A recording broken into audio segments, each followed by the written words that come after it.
Let's get you more news from Donald Trump. Well, the American president is now facing calls to be impeached after he drew criticism with a fiery message on Iran. Trump has continued his polarizing rhetoric on Easter Sunday, delivering an expletive-laden attack on Iran that sparked criticism on Capitol Hill and beyond.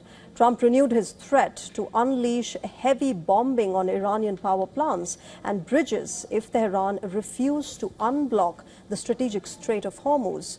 Praise to be Allah is what he's added after ending another threatening message a day earlier with glory be to God. The post has raised eyebrows, especially on a Christian holiday.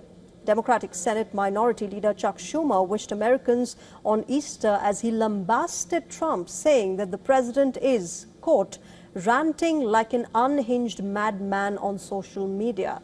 Schumer also added that Trump was threatening possible war crimes and alienating allies, and that the country deserved so much better. Likewise, Democratic Senator Chris Murphy, who opposes the war in Iran, also wrote that if he were in Trump's cabinet, he would spend Easter calling constitutional lawyers about the 25th Amendment, referring to the clause that provides for a transfer of power if the president is unable to serve. The criticism, however, was not limited to Trump's Democratic opponents. Marjorie Taylor Greene, former Republican congresswoman, has slammed his message, especially on Easter Sunday, saying that the people needed to stop worshipping the president and intervene in what she called Trump's madness. Democrats are talking about the 25th Amendment to impeach Donald Trump. The U.S. president has undergone two separate impeachment trials already under a separate provision back in 2020 and 21, and both ended his acquittal, making Trump the only president to have faced two impeachment trials. So let's tell you what this 25th Amendment of the U.S. Constitution is all about. The constitutional provision came into existence after confusion following the death of President John F. Kennedy. The U.S. Congress approved the 25th Amendment in 1965, and it got ratified in 1967. This amendment created a legal mechanism for designating a head of state when the president is disabled or dead. It formalizes the practice for the vice president to permanently take over.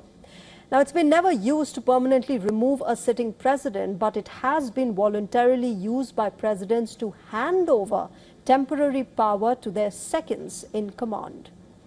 George W. Bush and Ronald Reagan used it to undergo medical procedures, and it was once used by Richard Nixon, where he was forced to resign in 1973. The vice president and a majority of the cabinet members can declare the president as, quote, unable to discharge the powers and duties of his office. And if the president disputes this, then two-thirds of the U.S. Congress can vote to put the vice president in charge. Now, with Trump nearing 80, rumors about his health and a visit to Walter Reed Hospital emerged online over the weekend, raising speculations around invoking the 25th Amendment.